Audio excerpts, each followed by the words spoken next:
Why did you decide that you want to run for Ward 3 of Des Moines City Council? Yeah, well, Ward 3 in particular, I live here. I live in the Drake neighborhood, so that seems to be a qualification to live in the neighborhood. And really, my history and background have caused me to, in my life now, get more and more involved in philanthropic efforts in Des Moines, really things that touch on people.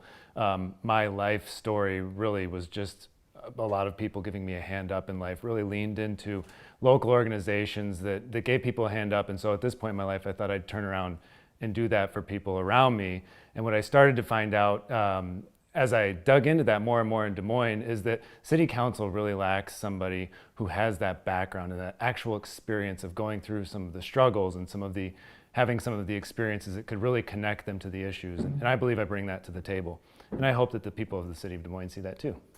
Talk to me about that. What struggles have you gone through? Yeah, so most people don't know it. You see the book and you read the cover, which is fair, particularly in this day and age when we don't have a lot of time to get all the information. But my parents were 17 when they had me on the east side of the state, born to a very poor family. My dad was going to be the first one in our family to have ever gone to college, but gave up on that dream because he had me.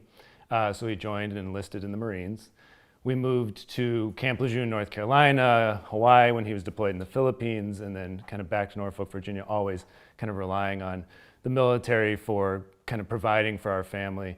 My parents got divorced when I was 8 years old, and so my mom ended up moving back to Wisconsin and lived in a trailer in the middle of a field in rural Wisconsin where during my summers I spent them with my dad, and during the school year I spent it with my dad, and during the summers I spent it with my mom, picking rock in the field, milking cows, just working hard to help the family and really put food on the table. I had a sister who was born with a genetic issue, a deletion of one of her chromosomes, a part of one of her chromosomes. And so even from a young age, getting to interact with the a lot of the organizations that my family didn't have a lot of money paying for medical bills. All of those things impacted me and make me see those struggles around me today. You talk about housing insecurity and food insecurity and people with issues where they rely on the city and the resources, not just the city, but the philanthropies and other organizations that really give a hand up to those people in our community. And it's not just, we need to do better than just give lip service to those people, right? Because we're trying to get people to come to Des Moines, live in Des Moines, work from Des Moines, stay in Des Moines, make them feel safe in Des Moines, and all of these things are going to really impact. So let's dive into a lot of the topics that you just brought up. One, the first being population in Des Moines. What is the answer? I mean, the schools have seen decreasing students enrolling in their classes for multiple years, well before the pandemic. The pandemic only amplified the problem. Employers can't find workers. Workers can't find work. What's the answer? Yeah, the answer is it's not simple. As you can imagine, it's a complex puzzle because as you mentioned, we're coming out of the pandemic, and businesses are trying to bring workers who now work from home and understand how flexibility can be integrated into life, right? We're in your living room here today, right? So we appreciate how there are going to be new models for working, and I kind of alluded to it a minute ago. We're on the national stage competing with cities like Austin and Columbus, right? How do we get people to come work from Des Moines, even though they may be working somewhere else? And I think part of it is revitalizing our downtown. For that specific issue, we need to make sure that our downtown is a place that people say, I want to go live there because I've got all the amenities. I want to spend the night. I want to eat at the restaurants. I want to have great restaurants. I want to have great exercise activities. And you see that being built up, but then you also see, we get a headline because of safety downtown, right? And that starts with collaboration, communication, and trust, right? I think right now we have a big issue with that in Des Moines, particularly between City Council and a lot of other organizations. I mean, tune into the City Council meeting, right? There's a trust issue right now. Whether it's a trust issue between the citizens and City Council or City Council and some of the various organizations, we need to start building that back up. And some of that has been soured with a lot of the current council members. And so we need to start unpacking that very complicated puzzle, because I don't think it's as simple as one answer to get people to come back downtown, to keep parents with the, wanting to keep their students in Des Moines community schools or other schools in the area that provide education. So it's a very long-winded and complicated answer, but it's a very complex problem, and I don't think that there's one right answer. But I'm happy to discuss any of those individually. Okay, let's dive into that, shall we? Okay, so we'll start with gun violence, because since November 2015, there have been 5 shootings in downtown Des Moines. As you just alluded to, 3 of them have been in the last 3 months. Yeah. And one of the shootings happened after they put up the entertainment district that keeps people who are less than 21 out of there in the nighttime hours and the weekends. It didn't work. What's the answer? Yeah, it didn't work, and I don't know if it didn't work, because you don't know what would have happened if they hadn't done it. Now, so I say that not to challenge in a sense, but to say, when we talk about some of the solutions that are put in place, the Des Moines Police Department is trying to respond and react and be proactive at the same time, right? And so you put a solution like the barricades up for certain hours and making sure that you're creating a safe space, but then the natural result of that is somebody's going to stand right outside that safe space and do something. Okay, so what's our next? We have to continue to iterate, and I hesitate to use the word innovate with safety, but we have to innovate with safety too, and continue to respond to those things and make sure that we're saying, okay, so this shooting happened outside of the area. What are we going to do to beef up security there, and continue to do that? Safety, though, and I think one of the narratives you hear with particularly gun violence is, okay, now gun violence has moved downtown, now it's a big thing. But gun violence has a big thing. Where I live, we've had 3 or 4 shootings in the last 2 years just within a few blocks of my house. You hear about shootings in Ward 3 in particular, but down south of Wakanda even, right? And so it is not just a downtown thing, and I think some people are frustrated with the fact that we hyper-focus when it starts to hit the downtown area. And we should always be focusing on safety no matter where it's at. But I think we have to start having conversations about how that impacts the full community, all of Ward 3 and all of Des Moines too. So how do you get guns off the streets in the city of Des Moines as a whole? Yeah, I think we need to continue to, there's going to be a theme with me, which is education, right? We need to partner between our law enforcement officers, particularly with guns, but partner between the experts, the communities, and the government, right? That's going to be an answer to almost every question, right? So the experts here would be the Des Moines Police Department. The communities are the communities who have been trying to solve gun violence problems in Des Moines for years. Gun violence isn't a new thing. It's just certainly something that's reached kind of a fever pitch lately, and particularly with some of the social justice issues wrapped around it too, right? You're calling the Des Moines Police Department the experts here, and I would agree that they are the ones who enforce the laws. But there's also been a massive amount of distrust between the communities and the Des Moines Police Department.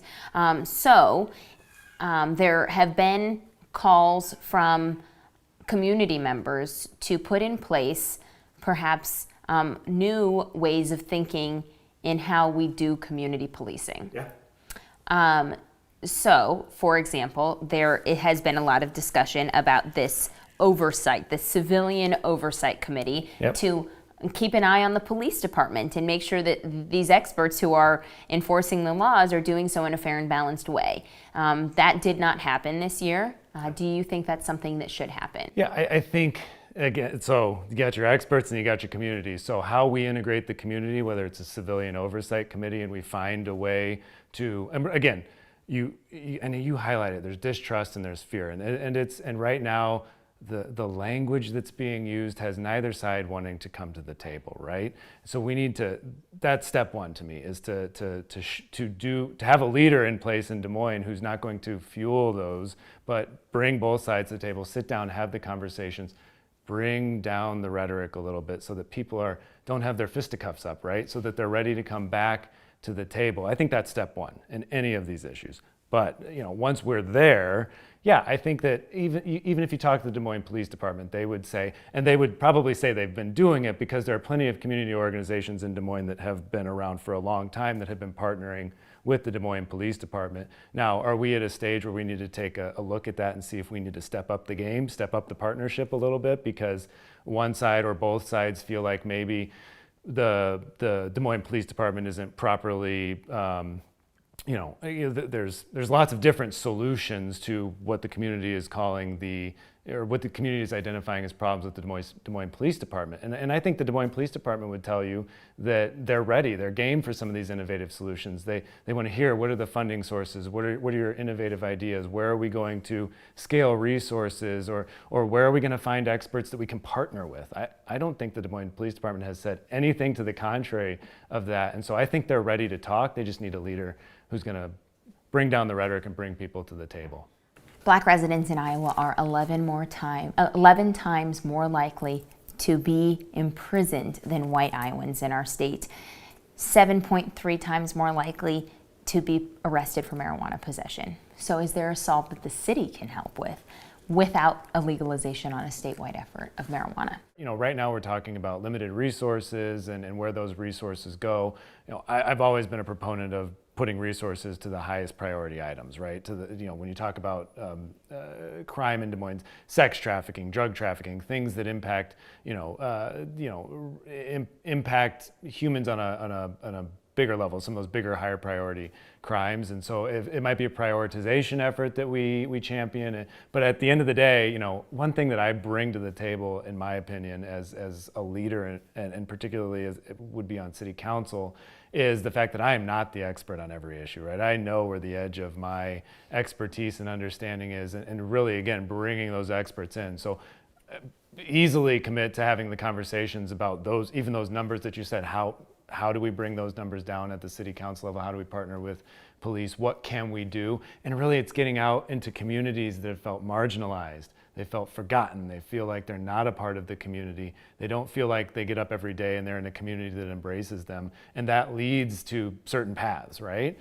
So how are we getting out ahead of it? That's the symptom. The numbers that you indicated, they're the symptom of a problem that is much deeper, that is much more visceral, that is based on fear and a feeling of marginalization. And I think if those communities felt embraced, felt heard, felt cared for, you'd start to see those numbers fall without the city council or the Des Moines Police Department having to do anything. So what is the answer for the food deserts, the lack of grocery stores, for community gardens? Like, how do we feed our community? So how do people feed themselves? Yeah, build them. Build them is my answer. Partner with companies that want to build them. Partner with philanthropies that want to build these things. Embrace, communities, encourage neighborhoods to embrace these things too, right? Which starts with education. So again, we're going to start with education and then we move to action, right? Well, I think people are so disconnected from problems that aren't theirs, and that's fair. But educating people, and you've got organizations out there doing that, like CIS and DMARC and JAPA, and they are components, pieces of this puzzle. But how does the city council lean in and make those things a priority and help educate and give way? How does somebody understand how to turn those sustainable foods into food that they can use to feed their family, grow it, turn it into food to feed their family, and really, to your point, sustain themselves. And it takes education, it takes leading, and it takes leading by example too. Affordable housing is also an issue. If you can have all the food that you want, but if you don't have a roof over your head and a kitchen to cook in, it doesn't really matter. Yeah. So I am on the board of the Supportive Housing Campus, the YMCA Supportive Housing Campus. And so again, and as we discussed, near and dear to me, because I've slept on couches in basements. I've slept in a trailer where air conditioning was sleeping on the floor, quite honestly, because you're further away from the heat. And so I joined the Supportive Housing Campus because I realized that housing security is a very complex issue. You can't just put four walls up around a person and say, go, right? You're dealing with a lot of underlying issues, a lot of underlying insecurities. And so, places like the YMCA Supportive Housing Campus, JAPA, Anawim, you've got all these organizations in Des Moines who are really leaning in to find innovative solutions. But we still have a problem. We still have what I'll say is not in my backyard kind of problem, right? Which is everybody wants to put everybody somewhere else. Yeah, and so you find these issues where we start to push these housing efforts and these locations into places where out of sight, out of mind, but great because we did it, right? And I think our community overall needs to have somebody again to champion these efforts, to say this is something we all need to lean into. When you say not my backyard, you're talking about somebody whose backyard it is, right? They just don't have the same type of backyard that you do. And they've probably got a lot of other issues. You've got plenty of veterans out there. You've got plenty of forgotten people, neglected, who don't, again, feel welcomed by their city. And we're trying to say, you know, your city loves you and wants to take care of you, but from their perspective, we don't get it, right? It could be just be four walls, or it could be, yeah, we want to get you a house, but over there. And we really need to start to integrate these solutions to make people feel a part of the community that they live in, because they are just as much a part of this community as you and I are.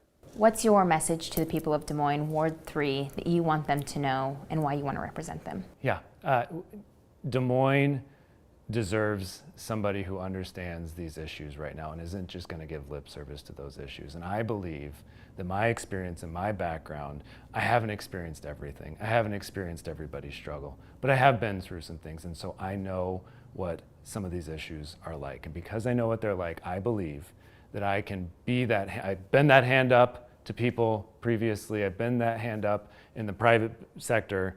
I want to convert that, because I think that's what our government needs. Our city, our businesses, our philanthropies, top 5, top 10, top 1, move here. And we deserve a city council that lives up to that. And I want to be that for the people of the city of Des Moines.